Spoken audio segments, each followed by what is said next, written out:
Sziasztok! Itt vagyunk a Feldobás újabb epizódjával, ami most már a 46. a sorban, és Somogyi Ádám állandó podcasttársam, barátom mellett egy exkluzív vendéget is köszönhetünk sorainkban. Itt van velünk a stúdióban az egyszeres magyar kupagyőztes, immáron egyszeres magyar bajnok, a Nyizsgyi Novgorod légiós kiválósága és a válogatott kiválósága, Lukács Norbert. Köszönjük, Norbi, hogy elfogadtad a meghívást és itt vagy velünk. Nagyon szépen köszönöm, én is nagyon örülök, hogy itt lehetek. Norbi, én is örülök, hogy tudunk egy picit beszélgetni. Ugye utoljára ezt 4-es felállásban tettük meg, amikor a bajnoki címetek ünneplése után leültünk ugye veletek együtt még Pallai Tomival kiegészülve, és kicsit átbeszéltük a szezon tanulságait, meg azt, hogy mi áll itt a nyáron, majd előttetek. Hát azóta sok minden történt. Történt egyrésztről az, hogy már akkor tudtuk, meg akkor is kommunikáltad, hogy nyilván itt külföldre igazolás az cél, és végül is a kontinens egyik legerősebb bajnokságába, a VTB ligába, vagy beszéltünk itt orosz bajnokságról is, hiszen ugye az orosz csapatok azok mind ebben a VTB nevezetű formációban szerepelnek most már jó pár évvel ezelőtt. Kis érdekesség, hogy nekem még kommentátori hajnalomon még volt alkalmam ezt az orosz bajnokságot egyébként kommentálni is a Megboldogult Sportklubban, úgyhogy érdekes lesz nekem is a VTB-ben vagy az orosz bajnokságban magyar játékost látni. Norbi, picit mesélj nekünk, hogy egyrésztről hogy vagy, hogy telik a nyarad, hogy telt az off-seasonöd, és hogy mi vezetett ide, hogy végül is te a Novgorod játékosa leszel, vagy lettél. Köszönöm szépen, hát mozgalmas nyáron vagyok túl, de jól telt a nyaram. Egy ideje már nagyban megy a felkészülés a következő szezonra. Az igazolásom kapcsán kicsit később született meg a végső döntés, de ez nem hátráltatott engem semmilyen formában a nyár folyamán, úgyhogy nagyon örültem, hogy ezt július közepe vége fele ez a szituáció rendeződött, és most már tényleg 100%-osan tudok koncentrálni a felkészülésre. Hagyj vessek itt közbe valamit, csak hogy ezt a kedves nézők, hallgatók is tudják, ugye én is ügynökként is dolgozom, alapvetően nyilván Ádinak sem kell bemutatni a külföldre igazolást, vagy más bajnokságba igazolást, még hogyha ő azért utánpótlásban is volt Spanyolországban. Itt azért nagyon sokan nem tudják azt, hogy amikor mondjuk egy magyar játékos magyar csapatokban gondolkodik, meg külföldi csapatokban gondolkodik, hogy akkor itt azért az időzítés és minden egyéb tekintetében egészen más szituációkról beszélünk. Tehát tényleg, amikor valaki Lukács Norbert vagy Somogyi Ádám szintű játékos a magyar bajnokságban, akkor megtörténhet az, hogy már akár december, január, február, márciusban kontaktálják a csapatok, körbeudvarolják a játékost, akár licitek történnek, és minél hamarabb megpróbálják a hazainak számító játékosokat leütni, és ennek megfelelően szerződtetni. Na most eközben, hogyha valaki légiósnak vagy külföldinek áll, akkor egyrésztről ugye mindenhol a légiós piac az később megy, mint a hazai piac, hiszen először nagyjából mindenhol úgy működnek az építkezések, hogy megnézzük, hogy milyen magyar, vagy milyen, hogyha Oroszországról beszélünk, orosz játékosokat tudnak igazolni, megtartani, és utána ehhez nézik posztra, szerepkörre, darabszámra, mindenre, meg büdzsé szempontból azt, hogy milyen külföldi játékosokat lehet igazolni. Tehát ezt azért ne felejtsük el.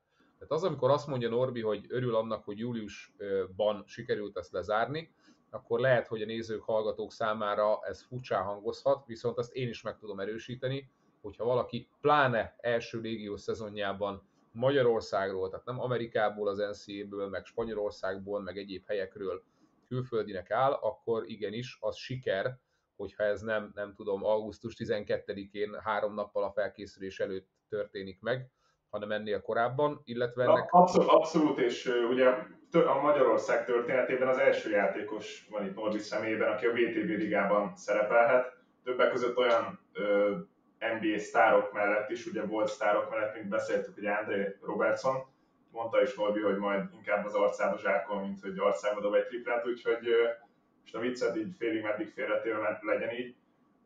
Hogy zajlott le benned, Norbi, ez az egész folyamat, és most hogy állsz az egész kihívás elé? Igen. Mint ahogy Zsibi is mondta, természetesen a bajnokság vége után akár rögtön a következő nap lett volna lehetőségem úgymond bármelyik magyar csapatot választani és odaigazolni, de bennem már hosszabb idő óta ott volt, hogy nagyon szeretném kipróbálni magam külföldön egy erősebb bajnokságba, úgyhogy mindenképpen most nyáron is ez volt a cél, és tényleg nagyon örülök, hogy ahogy te is mondtad, ez nem ilyen később lett meg, hanem már július közepén összejött, úgyhogy én nagyon boldog vagyok ennek kapcsán, és már nagyon várom a felkészülés kezdetét, hogy milyen lehet külföldön, illetve nagyon izgatott vagyok, úgyhogy nagyon várom. És amit sok szolnoki ember nem feltétlenül ért, hogyha amikor városban sétálgatnak és meglátnak egy 2 méter fölötti embert sprintelgetni, meg rohangálni, hogy aztán kevesen tudják, hogy tényleg milyen keményen készülsz a következő Oroszországban lévő szezonodra. Napi 2, de van, hogy 3 edzést is végzel. Hogy telnek a mindennapok az edzéseken belül, edzéseken kívül? Van-e új hobbi, amiben belekezdtél esetleg? Igen. Már egy ideje megkezdtem a felkészülést, nyilván volt egy kisebb szünet a bajnokság végét követően, de szépen lassan, fokozatosan felépítve mondhatom azt, hogy most már teljesen így a munka közepébe vagyok, úgyhogy futóedzésekkel, kondiedzésekkel, illetve kosárlabdaedzésekkel folyik most a munka ezekben a hetekben.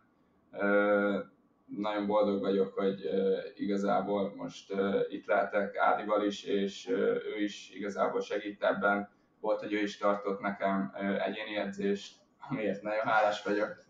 És az új hobbiról is szeretnék beszélni. Egy 1,5-2 hete volt lehetőségünk kipróbálni magunkat egy helyi szolnoki dárcbajnokságban, ahol először nem igazán volt sikeres a szereplésünk, de aztán a tegnapi napon részemről már megszületett az első győzelem. Ez pont Somogyi Ádám ellen. Hagyni kellett, hogy visszavágjon az előző fiaskója után. De... Igen, úgyhogy... De első bajnoki, legalábbis profi bajnokságon lévő győzelem, mert van, aki tudomásom szerint profi is volt dárcos berkekben, ugye talán olyan lány volt, aki ugye Európa bajnok, ifjúsági Európa bajnok, úgyhogy Norbi egy ilyen komoly versenyen megszerezte az első győzelmét. Úgyhogy hát lehet, hogy a 2040-es, 50-es években majd dárc világbajnokságon is láthatjuk, van hozzá affinitása. Úgyhogy örülök, hogy ilyen szuperül telnek neked is, Norbi, a napok, meg hogy együtt tudunk készülni tényleg a következő szezonra, még ha így is, mert májusban ezt mondta volna valaki nekem, hogy ebben az időszakban itt így együtt fogunk készülni, azt nem hiszem, hogy bármelyikünk elhitte volna.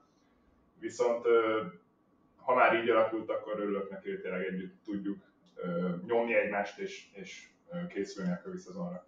Igen, én is teljesen egyetértek. Norbi, hagyj kérdezzek már annyit, ha szívesen beszélsz erről. Ugye itt Bolyán Sormaz, a te ügynököd, vele hoztátok össze ezt az oroszországi szerződést, hogy oké, megfogalmazódik benned, hogy külföld, meg erősebb bajnokság, hogy akkor nagyjából a stratégiád vagy stratégiátok hogy nézett ki abból a szempontból, hogy milyen bajnokságokat gondoltatok érdekesnek, milyen szituációkat gondoltatok érdekesnek, ha esetleg erről lehet egy pici insightot, hogy volt-e komolyabb érdeklődés akár más csapattól, más bajnokságból, hogy ez a része, ez hogy nézett ki a folyamatnak? Igen. Hát azt megmondhatom, hogy elsősorban nem kifejezetten így erre felé nézelődtünk, mint ami végül lett a végső döntés.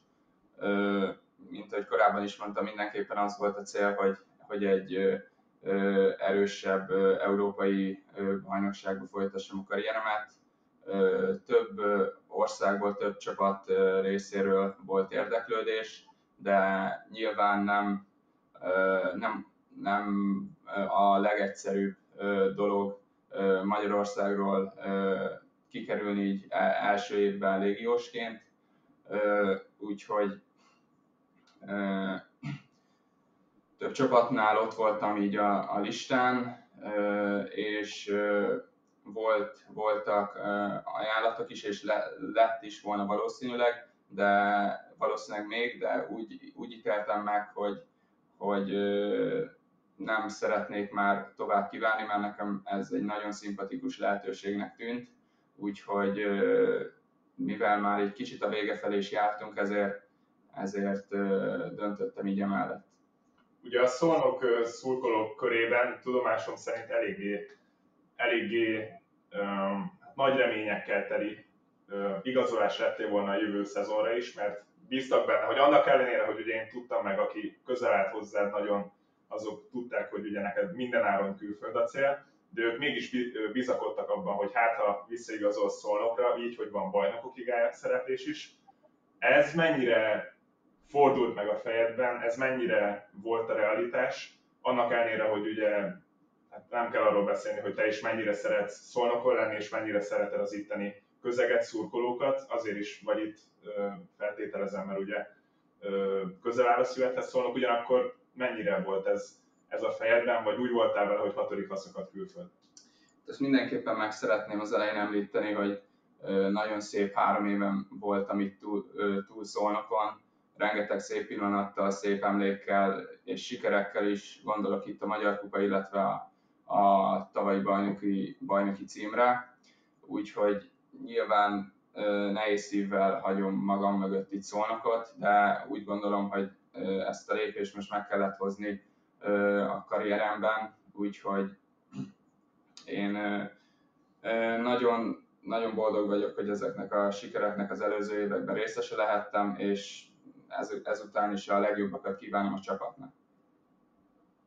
Annyit lehet esetleg mondani, ugye mondtad, hogy voltak egyéb lehetőségek, egyéb irányok, hogy ez milyen baj... Itt ugye tudni kell, és nyilván ezt megnevezhetjük, hogy szerintem itt a legforróbb pletyka az volt, hogy Lukács Norbi Németországba igazol.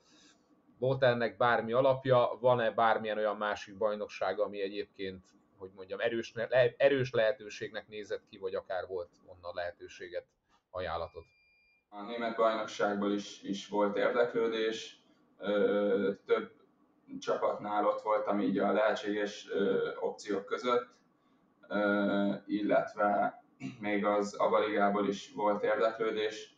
Én úgy gondolom, hogy ha kivártam volna még az aláírással, akkor onnan is érkezett volna 1-2 ajánlat, de emellett az orosz lehetőség mellett döntöttem. Én úgy tudom, Norbi, nem te mondtad, de én azt is hallottam, hogy miután aláírt Norbi a Nyizsnyi Novgorodba, elég komoly kluboktól is érkezett az irányába megkeresés, többek között az ACB-ben szereplő Zsirónától, illetve a török tényleg powerhouse Tofász Bursától, úgyhogy azért tényleg elég komoly csapatoknál is felmerült Norbi neve.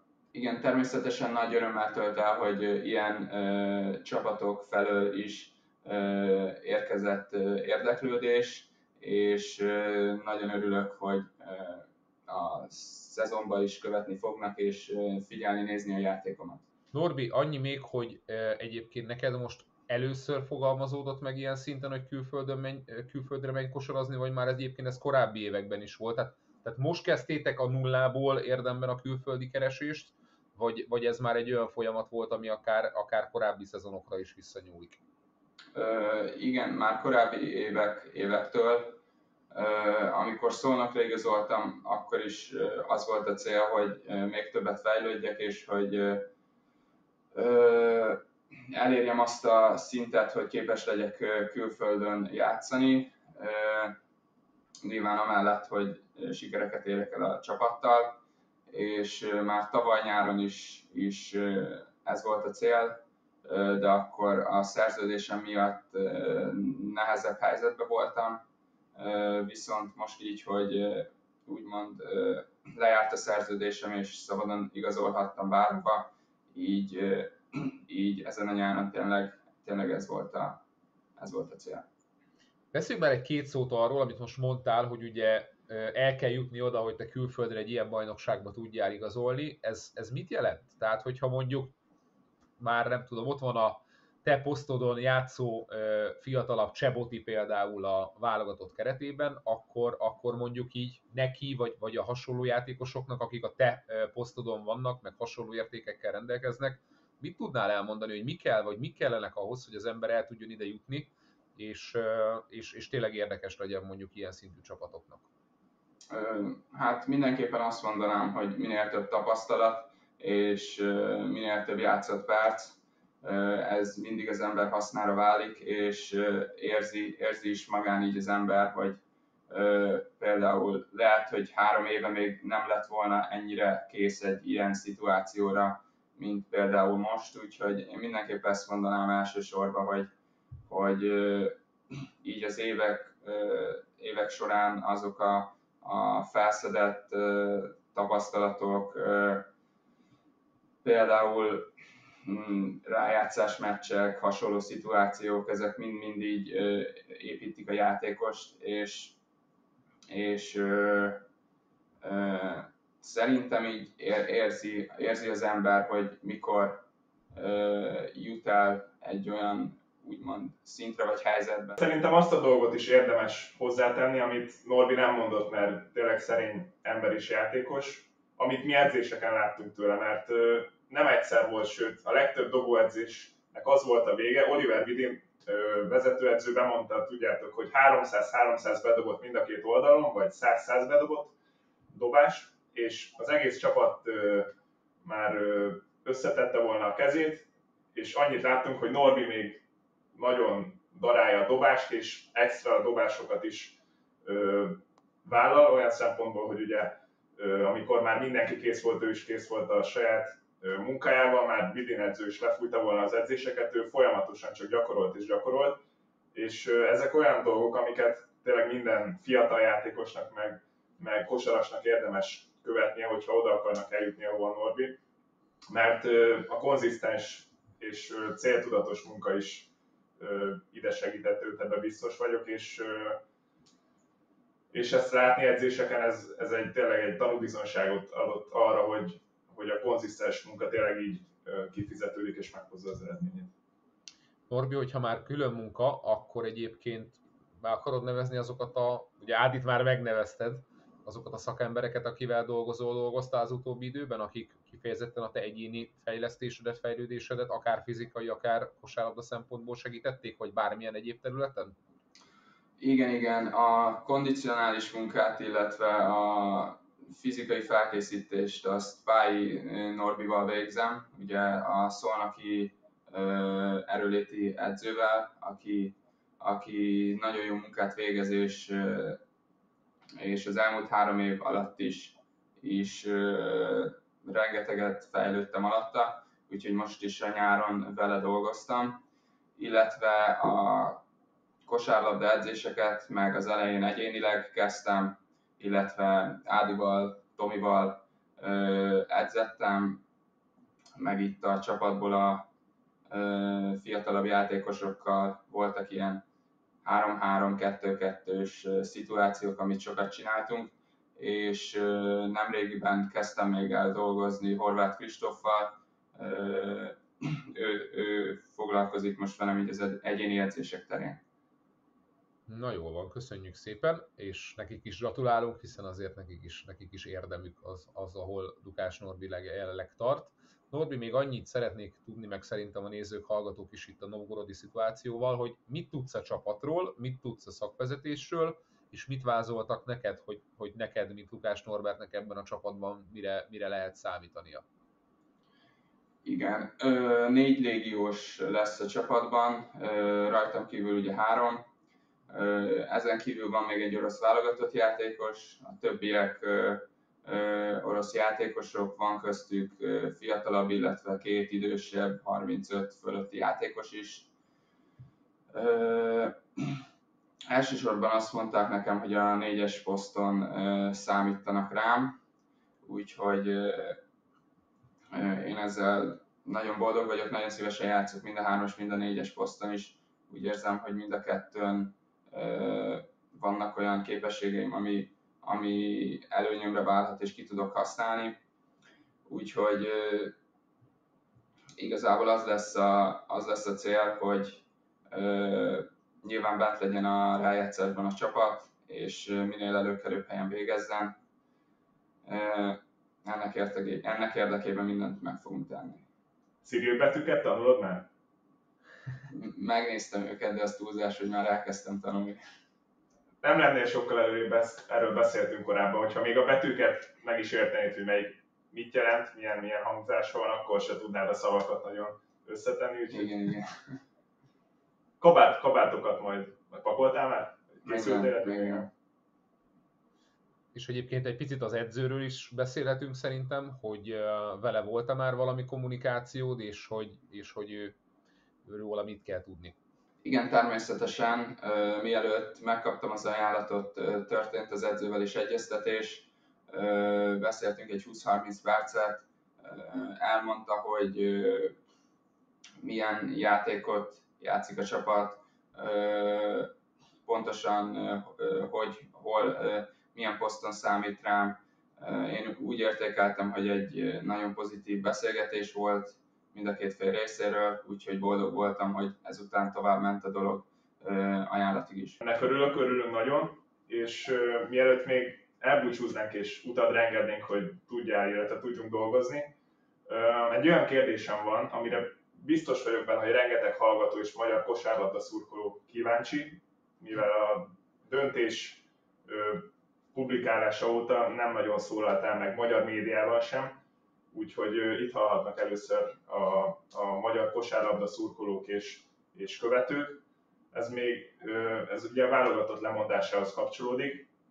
Pontosan mi történt, hogy zajlott le ez a folyamat, és mik azok a dolgok, amiket sok ember nem tudhat, mert véleményem szerint a sportkarrier az egy eléggé összetett dolog. Sok ember nem lát bele, hogy tényleg mennyi mindennel jár, ugye formaidőzítéssel, klubkötelezettségekkel, mentális és fizikális felkészüléssel is, és én se tudom, és én se láttam azt, ami benned keresztül ment, úgyhogy hogy vagy ezzel a dologgal, és mit lehet erről tudni, azon kívül, ami ugye kijött a médiában? Igen, egy nagyon nehéz döntés volt. Nyilván egy játékos karrierjében az egyik legnagyobb megtiszteltetése a válogatottbeli szereplés, és sose hoz szívesen egy ilyen döntést meg az ember, de úgy gondoltam, hogy egy nagy lépés előtt állok a karrieremben, és idén nyáron szerettem volna 100%-osan erre koncentrálni, és a lehető legjobban felkészülni minden értelemben a következő szezonra, és az első pillanattól kezdve ott lenni a felkészülésen. Hát köszönjük szépen, hogy ezt megosztottad itt velünk. Annyi kiegészítő kérdésem nekem még azért lenne, hogy volt-e bármilyen egészségügyi tényező ezzel kapcsolatosan, hiszen azért nyilván tudjuk azt, hogy a megelőző években is voltak válogatott lemondások, még hogyha ezeknek nem is volt akkora fenék kerítve, mint ennek a mostani szituációnak. Nálad ez bármilyen szinten szerepet játszott-e? Az igazat megvalva egy nagyon hosszú szezonon voltunk túl tavaly, amiben személy szerint nekem is többször kellett több meccset kiadni sérülés miatt. A szezon elején a vállammal voltak problémák, illetve a szezon vége felé pedig a régi hátsérülésem újult ki kicsit. Nyilván ezeken is szerettem volna dolgozni nyáron, hogy minél kisebb legyen a valószínűsége, hogy ezek a jövőben újra ki fognak jönni. A szövetség elnöke kihozott egy olyan nyilatkozatot, miszerint úgy mondtad le a válogatottságot, hogy nem indokoltad meg ennek okait. Ez hogy zajlott le? Beszéltél a szövetségi kapitánnyal, a szövetséggel, és megindokoltad-e nekik a döntésedet? Igen, természetesen. Amikor elhatároztam a döntésemet, az első dolog az volt, hogy beszéltem a szövetségi kapitánnyal, elmondtam neki ezt, és megindokoltam, és később a szövetség számára is küldtem egy levelet, amiben szintén leírtam, ami elhangzott korábban. Norbi, még szerintem arról azért érdemes egy picit beszélni, hogy oké, most ez történt, meg most így állsz igazolásilag, De hogy a jövőre nézve miben maradtatok, meg mi az, ami a te fejedben van a válogatott kapcsán, hogyha itt a következő éveket nézzük, hiszen azért reméljük mindannyian, hogy a legszebb éveid még előtted állnak. Természetesen igen, én csak remélni tudom, hogy ez a lemondás most nem zárt be ajtókat a válogatott mögött az irányomba. Én ezek után is, mint ahogyan egészen eddig karrieremben nagyon szívesen megyek a nemzeti csapathoz, és nagyon örülni fogok, hogyha jövőben fogok még kapni meghívást. Ezt jó hallani, mert a klubcsapatban és az olajban, illetve a válogatottban is, bár ott kevesebb lehetőségünk volt, imádtam veled játszani, és remélem, hogy ez még folytatódni is tud. Nem klub szinten, már remélem, és biztos vagyok benne, hogy a novgorodi karriered nagyon szuperül fog alakulni, mert tényleg megdolgoztál és megdolgozol érte, hogy ez így legyen, úgyhogy nagyon sok sikert kívánok, és kívánok, Norbi, a további karrieredben, az orosz légióskodásodban, és köszönjük, hogy elfogadtad a meghívást. Nagyon szépen köszönöm. Én azért még azt hozzátenném, hogy remélem lesz lehetőségünk még Ádival egy csapatban játszani. Így legyen. Köszönöm. Norbi, nekem már csak egy kérdésem van. A 2025-26-os szezonban megindulunk-e a közös fantasy ligákba, hogy ilyen szép mes nyerjél? Én szeretném tudni. Igen, most az elmúlt pár évben volt egy kisebb kihagyásom, de jövőre szívesen visszatérnék, hogy már végre én is nyerjek egy meszt. Na, megküzdünk akkor egymással ott is. Jól van, srácok, nagyon szépen köszönöm, hogy ezt így össze tudtuk hozni, meg Norbi, tényleg miénk a megtiszteltetés, hogy veled át tudtuk ezt ilyen szinten beszélni ebben a podcastben. Úgyhogy köszönjük szépen nektek is, kedves nézőink, hallgatóink, hogy itt voltatok velünk. Iratkozzatok fel a különböző platformaikon és a különböző csatornáinkra, úgyhogy jó pár résszel jövünk még itt az off-seasonben. Köszönjük szépen, sziasztok!